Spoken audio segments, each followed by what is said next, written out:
morning, everyone. And thanks to John for sharing those inspirational thoughts and also the personal nature of his talk, which is fantastic, and we can all be inspired by what he's achieved and is still yet to achieve. So welcome, everyone. I'm Jeff Ayton. I'd like to acknowledge the traditional owners of the land and elders past and present on which we're meeting today. I'm from the Australian Antarctic program, and I'm going to give you, perhaps push the boundaries that John was speaking about, that into extreme medicine, Antarctic medicine, and see where you might take your career. Certainly I started off as wanted to do everything, and I ended up as a rural generalist like John, and GP obstetrician and GP anaesthetist, working in rural and remote Australia. So just a declaration of where I am and what I do. I work at the Antarctic Division as Chief Medical Officer. I lead human biology and medicine research. I'm a past president of the Australian College of Rural and Remote Medicine, and I'm involved in telehealth and digital innovation, and use my extreme environment work to further that. So to cover what we're going to do today is a bit of an overview, talk about Australia's Antarctic program. Who's been to Tasmania? Any Tasmanians? Well, okay, so UTAS, and I'm also affiliated with James Cook University, and I studied at Melbourne University, so welcome to all you guys and everyone else. We're going to talk about rural generalist healthcare, medical support, innovations and solutions, and how can you support John or anyone else in rural and remote Australia. And what I want to ask you to think about is how would you provide a medical support system for a remote community or an extreme community. And on the front page of the paper today, there's that soccer team in Thailand, and they're 1 kilometre down in a mountain, and they're stuck in a cave. 10 soccer players and their coach went on an excursion, and then floods came. And so people from all around the world are trying to work out how to provide healthcare and medical support and rescue those young children, and we cross our fingers that they come up with a solution. But that's extreme medicine. So they've sent a doctor and a nurse through diving through an area of 5 metres of water and some 4 kilometres along into a mountain to get these soccer players out of their predicament. And I do hope they come up with a solution. And what I want you to do is look at how can you contribute, and will you be in a position, which you could be as a generalist, to change the way healthcare is delivered for a rural and remote community. So has anyone got any ideas who this could be? You heard from Steve Langford yesterday, just a bit of a quizzo. Yes, up the back. No. Steve Langford from the Royal Flying Doctor Service yesterday? No show. Sorry. Okay, so I'll fill in for Steve. So this is an engineer. Okay, this is Alfred Traeger, and he was the inventor of the pedal wireless. And that is why the Royal Flying Doctor Service came into being, because he helped John Flynn in coming up with an engineering solution to turn it from a hand-pedalled wireless system, which you couldn't do if you were sick, or talk on the phone, or talk on the handpiece as well, into a pedal-powered wireless system. And that Reverend John Flynn subsequently went on to provide that mantle of safety for the Royal Flying Doctor Service. And Stephen Langford has been a great help to us, and RFDS provides great support for all over Australia, and in particular here in Western Australia, and it's John Flynn and the RFDS chest. So it was actually the engineer who came up with the solution, and many of you will be pushing those boundaries and having thoughts from outside of medicine on how you can make a healthcare system work better and disrupt and improve. This is a bit about Australia's Antarctic program, to give you an overview.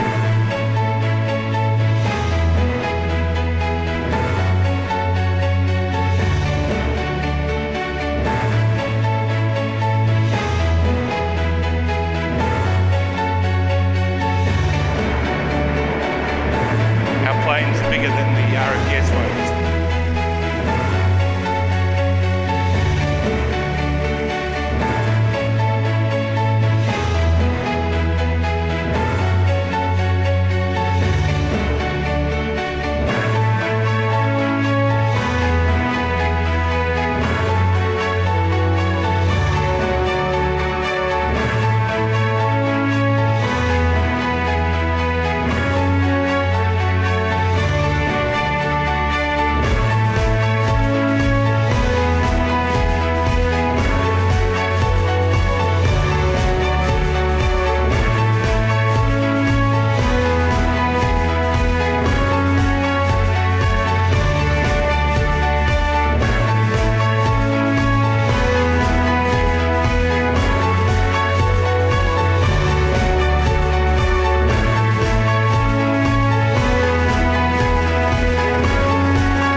So how would you provide medical support for Australia's Antarctic program? So you've got small populations, they're highly screened, and they're down south, and they're totally isolated for 9 months of the year, and without any hope of winter evacuation. So we learnt from 100 years ago. So any ideas who this is? Douglas Mawson, excellent, and Mawson's Hut, and he was on the $100 bill. I've never seen one of those.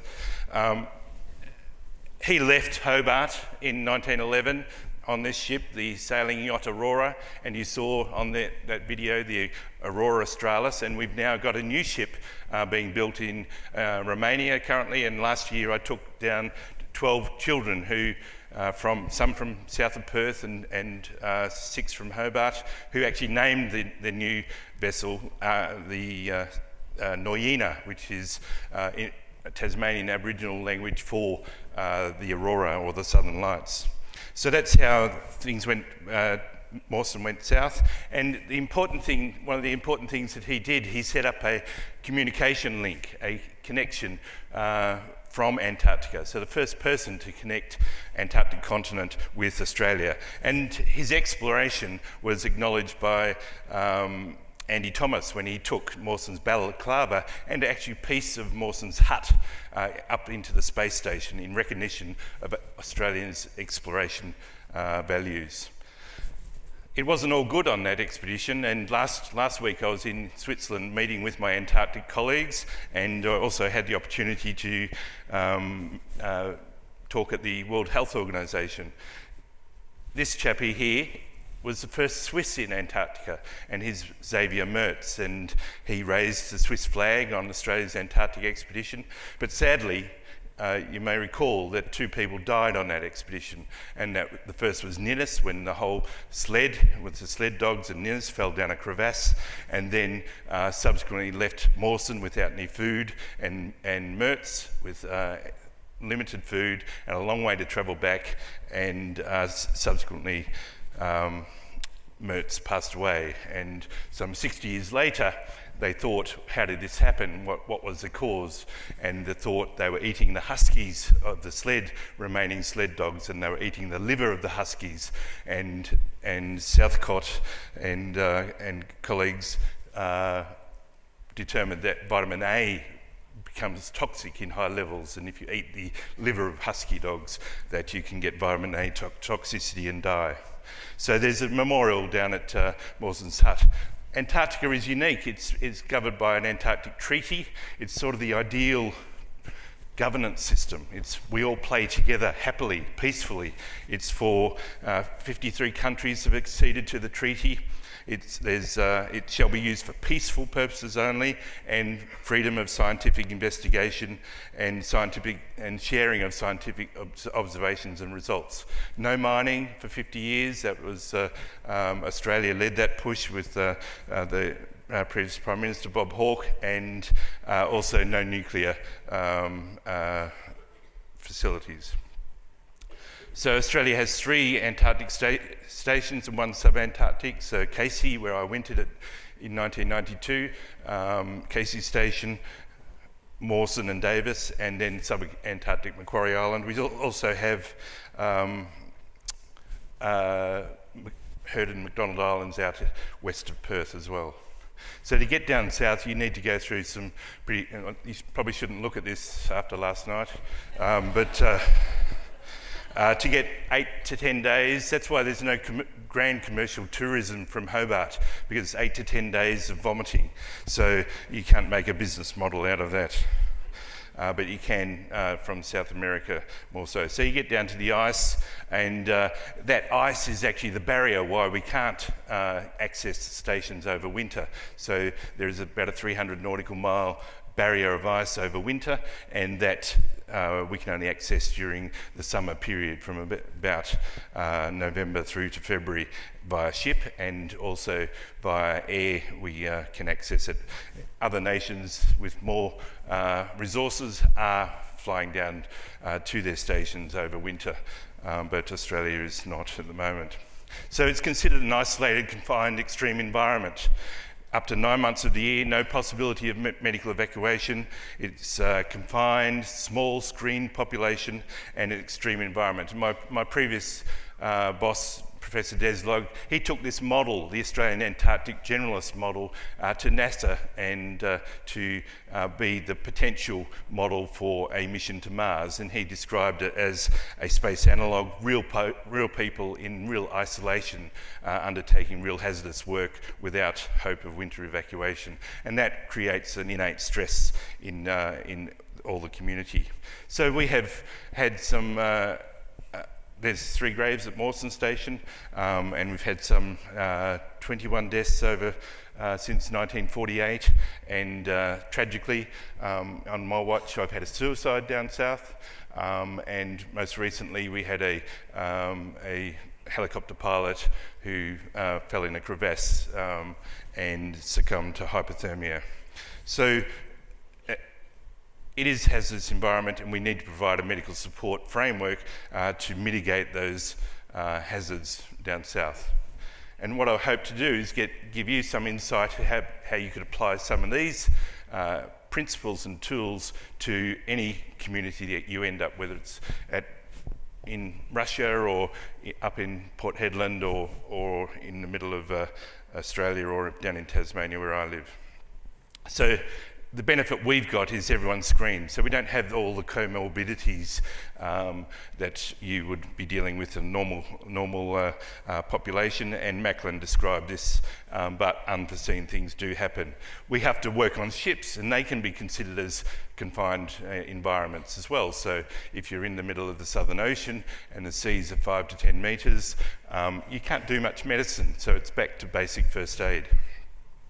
And we have a medical facility on the ships, and that's a 2-bed ward, a consulting room, an operating theatre. But generally there's only 1 doctor on that vessel that's providing that support down south. They get down south to the stations, and this is what they look like. They look like Lego land, so you have to consider what the main hazards are for the environment, and fire is a big hazard in Antarctica. All the water is frozen, so we have to have our own fire systems, but you don't want to lose your building that you're living in, so you have to have redundancies by having other buildings around the station to resort to. And we would have a small community hospital in Australia, so at the stations we have a ward, an operating theatre, a consulting room, office, an emergency room, and a dental room, and a laboratory, and a plant room, and we have to maintain the electricity and have to maintain the warmth, and so all this works and becomes an effective medical support system. What sort of people do we want? And this is where I got involved with ACRM, the Australian College of Rural and Remote Medicine, and because I couldn't get doctors, and these are the type of doctors that I wanted, and these doctors are highly valued once I've trained them to work anywhere in Australia or anywhere in the world, and this is someone with general practice, rural or remote experience. They need to be able to do a closed orthopedics and open appendicectomy, so have some surgical skills, and we can upskill in those areas. Emergency medicine, obstetrics and gynecology, mental health counselling, anaesthesia, how to do a safe Antarctic anaesthetic, population public health, occupational medicine, aviation medicine, dentistry, telehealth, research, be community aware, be able to improvise with limited resources. So we upskill people who join us, and with short courses on how to manage cold injuries, of course, but dentistry, surgical upskilling, anaesthetic upskilling. And we're not training full surgeons. We're training people to be working in an emergency response situation to do an appendicectomy in a very robust supervised system with telehealth support and surgical consultants. Radiography, environmental occupational health, telehealth, and importantly, the arts of Antarctic medicine. So that's the risk management and the professional boundaries, how you manage yourself in a small community. You need to understand those sort of things. So I couldn't get them. They're gone. They weren't there in 2007. We were considering closing some of these stations, and Dennis Passion and others, we've got the vacating field of clinical generalism. You can see here the subspecialisation moving to the right, and the urban general practice, and there's this vacating field of clinical generalism. And there is a need, we've heard that in Australia, and there's a need for you to consider this type of scope of practice. We are a well-developed country, but there is a grand inequity, you can see down the bottom there, of the needless mortality in remote and very remote Australia. So Lucy Walters and others, you can read about this from Lucy Walters from Flinders University, a past president of ACRM, has written about clinical courage. It's not about being a clinical cowboy or cowgirl, it's having some clinical courage, willingness to take that risk to push the boundaries, but in a supported framework, and rather than the clinical cowardice and clinical caution. So it's how do we maintain that clinical competence, how do we maintain that clinical courage that allows us to work in environments like John and others work in. So the rural generalism concept we've spoken about, and it's well known to you, and ACRM has been leading that in Australia and internationally, and the Cairns Consensus Statement on Rural General Medicine is a good guide there.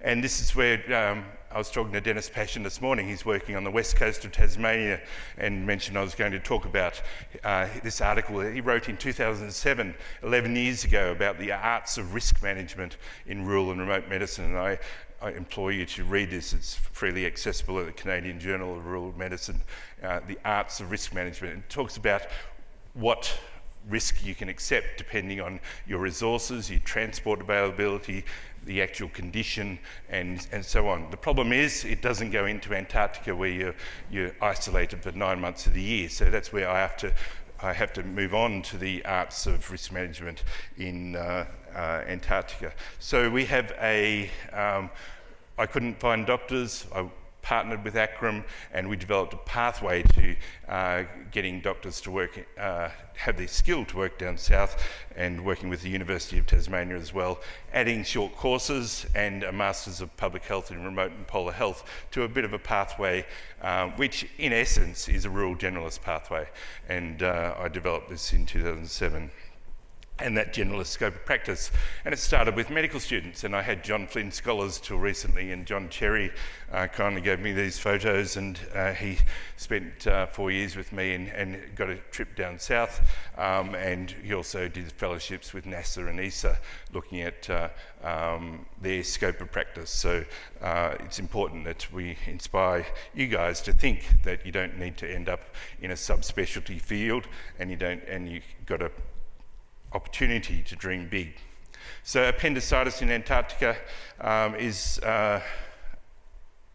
one thing that we have to cater for, and just going back, that's Kate Closer there, written up in a chapter in Bush Doctors down south, and that's doing an open appendicectomy, and that person would have died if we didn't undertake that appendicitis at Casey Station, even though it was in the middle of summer, because he'd ruptured his appendix and he ended up with a perforated appendicitis. We train lay people to undertake the support.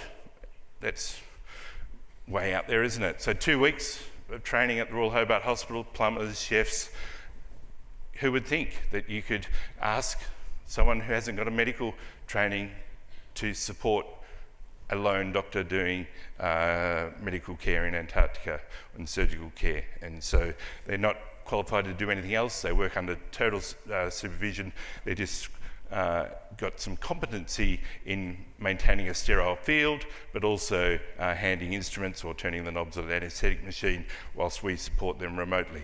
Most appendicitis we deal with non-operatively, so you can deal with high-dose antibiotics and not need to operate in about 70% of cases. So, and then they come back at the end of their stint, and we would encourage them to get their appendix out. We have a dental support system that's been developed over 50 years, and it's a standardised dental inventory, bespoke 9-day training course, and teledental advice.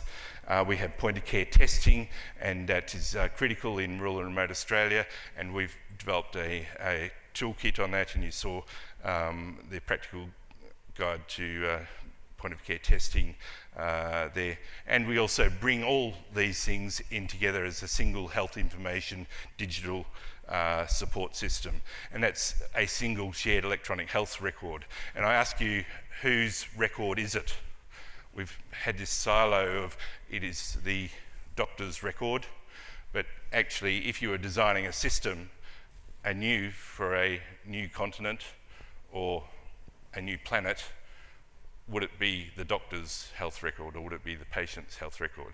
And so our system is a shared electronic health record with polar medicine experts up the top, enablers, satellite, telephone, a patient and doctor as a core part of the centre, and diagnostic point-of-care testing, and then the subspecialists advising into the system.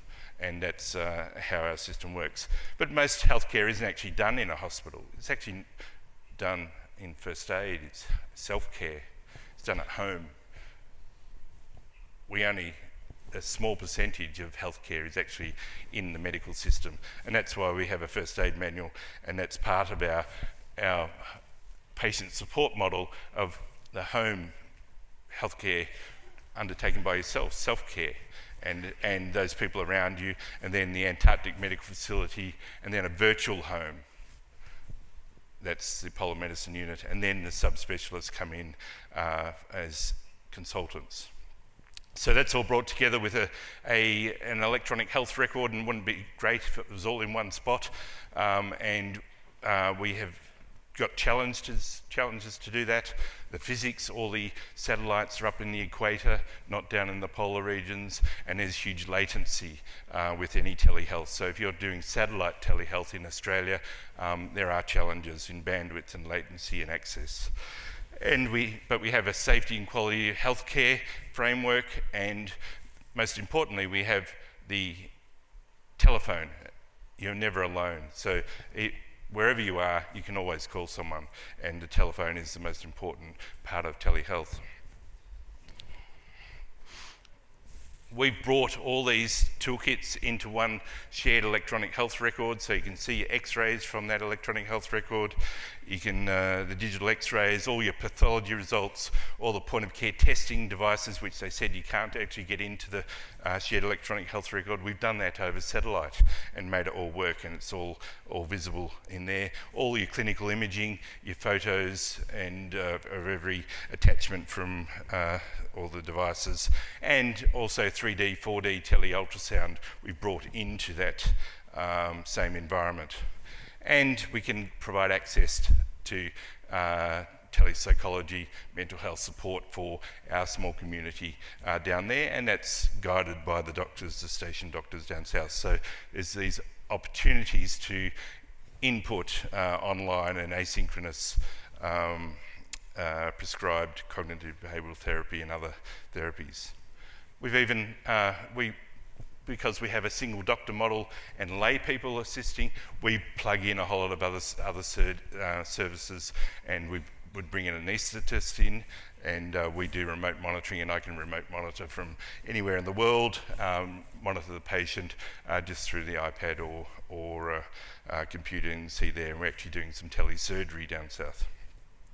And importantly, our posts are accredited by ACRM, and we do remote medical education, and also those people who've got their fellowship have done their Masters of Remote and Polar Health at conjunction. So importantly, coming back to that shared electronic health record and bring everything back into the one framework, so that the doctor who can be overwhelmed by a single serious case, we can see exactly what they're doing down south, all the same information, and we can input information into that shared electronic health record, and there's quality and safety around that. We're not having to repeat things over a dodgy satellite telephone line, because we can actually see what's happening down south and guide them through what's next.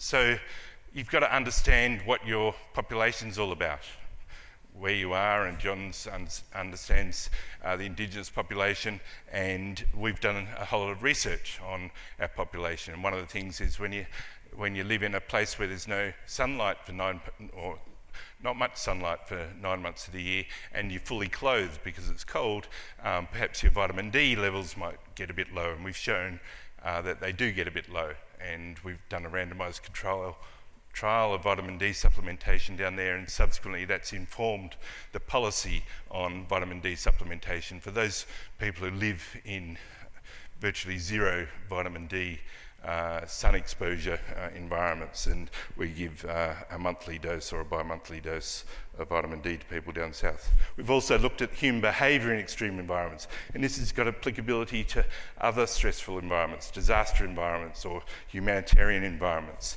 and the chapter in here called Staying Cool Under Pressure includes self-care, and so a key part of our training is actually teaching our doctors who are trained to go down south how to look after themselves, but also when to call for help, and that's a key theme of your conference here today.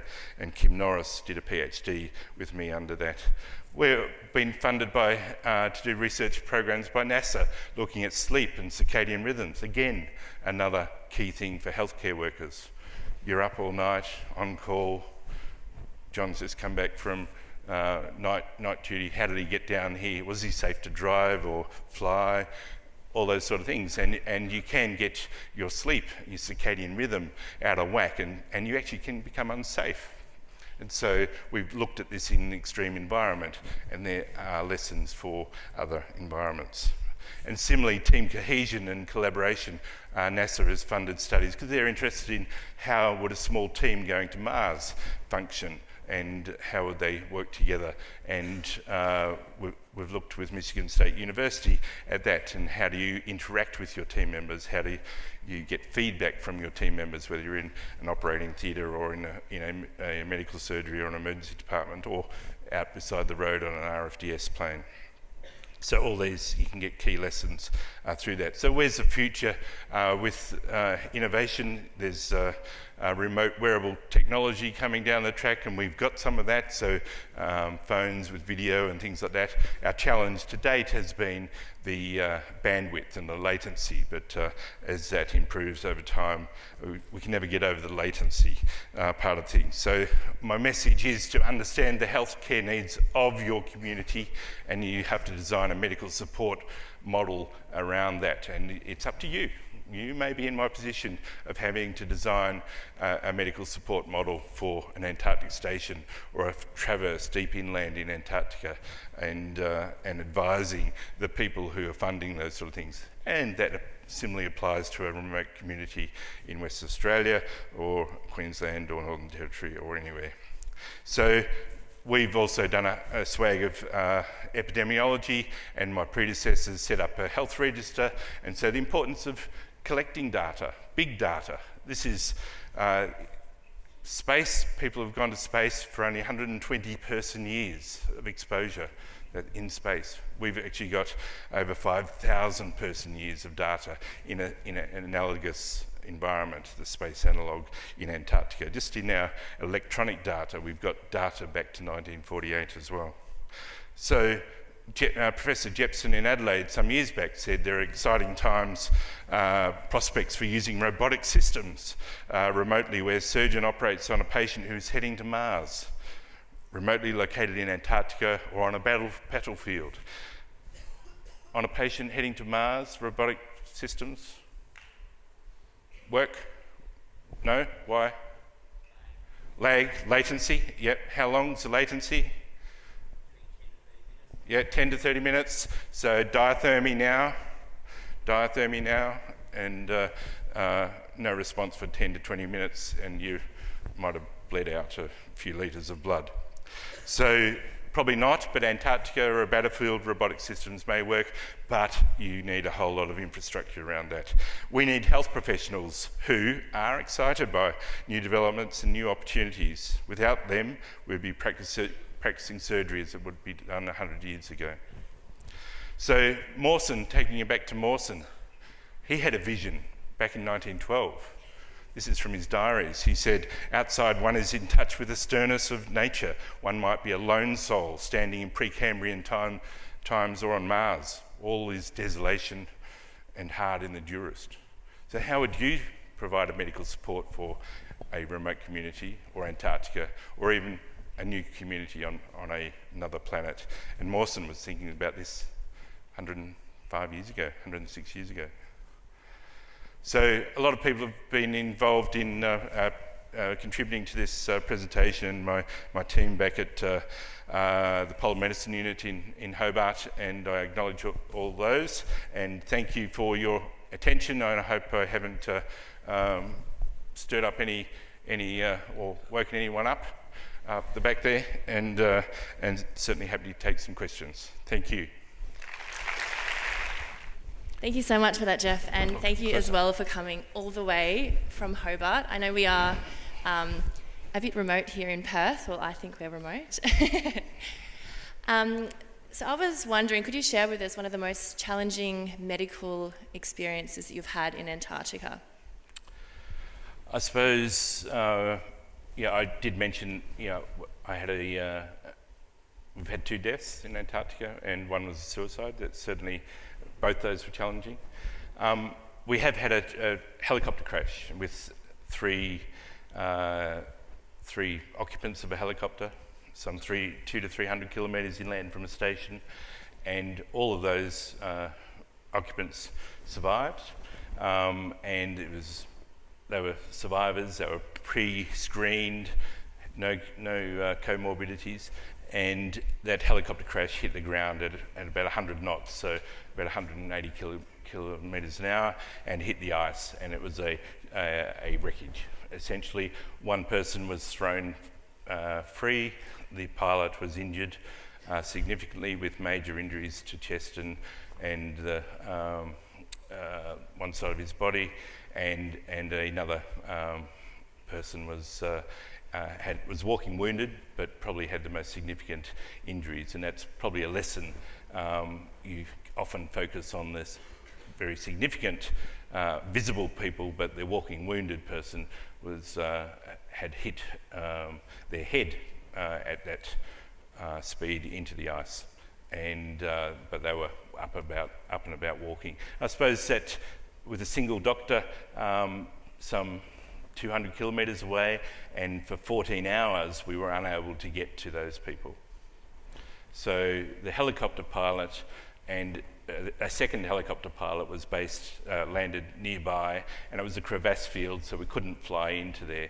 And that second helicopter pilot, on the Queen's birthday weekend, 2 weeks ago, received a Australian Antarctic medal for his efforts in extracting his colleagues and the other occupants of their helicopter, but then looking after them for 14 hours with first aid training only, as 3 multi-trauma victims, and then getting colder and colder, took off and flew the second helicopter with the most serious injured patient to about 100 kilometres to where the doctor was, picked up the doctor, and then did this sort of transfer of, should the elephant go with the rat or the mice, or the sort of who could go and pick up the next patient. And that helicopter pilot was acknowledged because of that, and that challenge of looking after those people. All those people have survived, and the helicopter pilot that received the Australian Antarctic Medal posthumously because he passed away for other reasons last week. So that certainly was a challenge, and for the single lone doctor who ended up looking after those 3 people, supported by what I've just spoke about. All these supports, you're never alone, and that doctor is now working here as a RFDS doctor in WA. We're also going to be taking questions from the floor, so I've got a roving mic, so if you have a question, please raise your hand. In the meantime, I have a number of questions from the app. How cold is it really in Antarctica? So there's more people who live in colder places in the world. There's large populations in the Arctic, and last week I was in Switzerland meeting the Antarctic people and the Arctic people. We had a joint meeting of over 2,500 scientists looking at the big questions of climate. They're wanting to get the million-year ice core to understand what changed in the climate record, and because we've got about 800,000 years of data from ice cores currently. Australia is now going for a million-year ice core, and because it changed from a one frequency sinusoidal wave to a different frequency about 1 million years ago. And so Australia is, and also some European nations, are going for that million-year ice core in Antarctica. So there's a lot more people in colder places. It does get down to about -40 where we are on the coast, but certainly the coldest temperature, anyone know the coldest temperature recorded on Earth? -89.2 at Vostok Station, a Russian station inland in Antarctica. They think they've just recorded a colder temperature in some little valleys some further inland, but that's done by a satellite technology, not via an actual weather station. So that they're thinking that they've got -90. But South Pole temperature is often -60 and that sort of area, but Australian stations are in the region from +5 down to -30, -35. So very, very cold. Thanks for your talk, Dr. Ayton. What advice or direction would you give to students who might want to one day work with the Australian Antarctic Division? I'm past president of the Australian College of Rural Remote Medicine, ACRM generalist training, and then you can work anywhere across Australia. When you get to a stage where you need to move back into cities with family reasons or etc., other reasons, then you can also work. I work in Hobart, and there are roles, and you don't know what those roles are going to be in the next 10 or 20 years. And there's going to be a need for a generalist who can coordinate care and make clear clinical decisions and diagnostic decisions and manage the complexities of our health system, which even for an English-speaking educated person is a challenge to navigate. Thank you. I think we have a question on the floor. Thanks, Dr. Jeff. My question was, what sort of experiences do medical students have within the field of wilderness and remote polar medicine that we can access right now? Good question, and we did have the John Flynn placement program.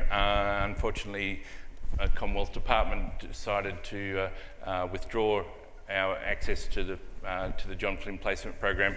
We're looking at options for medical student involvement coming forward, so I'm working to develop a centre of excellence in Antarctic remote and maritime medicine, but also as part of that, have engagements with medical students. And we only train 4 doctors a year, or roughly 4 to 6, with a couple of reserves, and we can't take a huge number of students, but we did have the John Flynn placement program, which was highly successful. I got 5 out of the 7 down south to Antarctica, and they are working in often rural and remote areas now.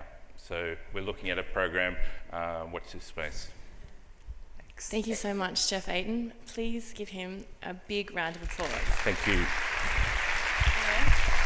Thank you. Thanks so much. Okay. Best of luck with the rest of your convention.